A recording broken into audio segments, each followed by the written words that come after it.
સાલિયાણા તો જશે જ આ શબ્દ હતા ભારતના વડાપ્રધાન શ્રીમતી ઇન્દિરા ગાંધીના। સંસદમાં રાજવીઓ વિરુદ્ધનું બિલ રજૂ કરતી વખતે ઇન્દિરા ગાંધી બોલ્યા હતા કે સાલિયાણા તો જશે જ। સૌપ્રથમ 1969માં પ્રધાનમંત્રી શ્રીમતી ઇન્દિરા ગાંધી રાજવીઓના વિરુદ્ધમાં સાલિયાણાઓ અને વિશેષ અધિકારોને રદ કરવા માટે એક બિલ રજૂ કરે છે, પણ આ બિલ લોકસભામાં પાસ થાય છે અને રાજ્યસભામાં માત્ર એક વોટથી બિલ પાસ થઈ શકતું નથી। જ્યારે બિલ રાજ્યસભામાં પાસ ન થયું ત્યારે ઇન્દિરા ગાંધીએ રાષ્ટ્રપતિ વીવી ગિરી પાસે વટહુકમ કરાવી બિલને પાસ કરાવ્યું હતું। રાષ્ટ્રપતિ વીવી ગિરીના વટહુકમ કરાવી પાસ થયેલા બિલ બાદ રાજવીઓના સાલિયાણા અને વિશેષ અધિકારોને તાત્કાલિક અસરથી રદ કરવામાં આવ્યા હતા।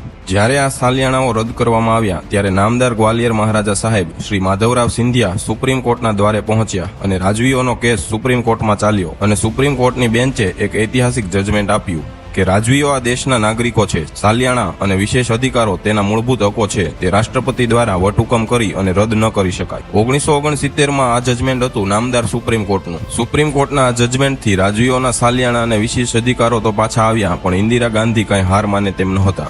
1971માં ઇન્દિરા ગાંધીની સરકાર ફરી વખત સાલિયાણા નાબૂદ કરવાનું બિલ લોકસભા અને રાજ્યસભામાં રજૂ કરે છે। આ વખતે સંસદના બંને સદન એટલે કે લોકસભા અને રાજ્યસભામાં સાલિયાણા નાબૂદ કરવાનું બિલ પાસ થઈ ગયું અને જે રાજવીઓ આ બિલના વિરુદ્ધમાં ગયા તેમની એકોએક ધરપકડ કરવામાં આવી। તેમના નિજી પેલેસ, દરબારગઢ અને તેમની પ્રાઇવેટ પ્રોપર્ટી ઉપર બિનજરૂરી રેડો પડાવી તેમને જપ્ત કરવાના પ્રયાસો પણ કરવામાં આવ્યા। આ ઘર્ષણમાં ઘણા બધા રાજવીઓ ઘણું બધું ખોઈ બેઠા।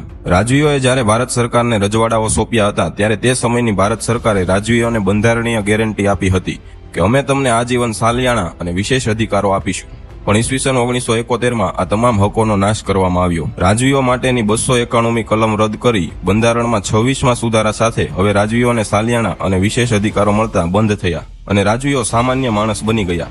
ભારત વર્ષમાં ચાલતી હજારો વર્ષની રાજ્ય પરંપરાને ઇન્દિરા ગાંધીએ એક જ ઝટકે રદ કરી નાખી। આની સાથે જ સુપ્રીમ કોર્ટનું જજમેન્ટ પણ થોડું અલગ બની ગયું। સમય બદલ્યો છે। આજની લોકતાંત્રિક પરિસ્થિતિમાં રાજવીઓને સાલિયાણા અને વિશેષ અધિકારો ના મળે, કારણ કે એક દેશમાં બે પ્રકારના નાગરિક ન હોઈ શકે। જી હા મિત્રો, આ સ્ટેટમેન્ટ હતું નામદાર સુપ્રીમ કોર્ટનું। તો રાજાઓએ પોતાનું સર્વસ્વ પ્રજા માટે સમર્પિત કરી દીધું, પણ આપણી સરકારો તેઓને તેમના મૂળભૂત અધિકારો અને હકો દેવામાં પણ નિષ્ફળ નીવડી હતી। જય હિન્દ, જય ભારત।